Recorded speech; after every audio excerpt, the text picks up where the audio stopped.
কাছে ধর্ম আগে নয়, আমার কাছে রাষ্ট্র আগে। যদি আমার দেশ থাকে তবেই আমি সিজদা দিতে পারবো, যদি আমার দেশ শক্তিশালী থাকে তবেই আমি মসজিদ করে নামাজ পড়তে পারবো। আমি ভারতের খাবো, ভারতের পরবো, ভারতের সমস্ত সব কিছু ভোগ করব, আর এই পাকিস্তানের দালালি করব, পরাশক্তির দালালি করব, এই মুসলমান কাশেম আলী নয়।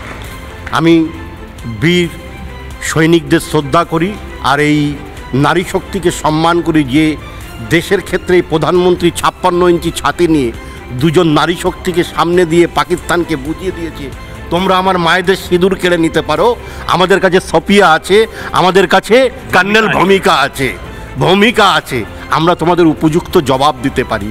অতএব এই ভারতবর্ষকে যারা ভাঙতে চেয়েছিল ধর্মের ভিত্তিতে, হিন্দু দেখে দেখে যারা গুলি করে হিন্দু মুসলমানের মধ্যে গৃহযুদ্ধ বাঁধাতে চেয়েছিল, তাদেরকে এই 56 ইঞ্চি ছাতি ভারতবর্ষের প্রধানমন্ত্রী নরেন্দ্র মোদীর নিজস্ব অস্ত্রে, আমরা এই আমেরিকার পদলেহন করি না বা চীনের কাছে আমরা মাথা নত, আমাদের নিজেদের সুদর্শন, আমাদের নিজস্ব সুদর্শন চক। চলো আমাদের এই জায়গা থেকে কাছে আমরা পাকিস্তানকে নাস্তানাবুদ করেছি।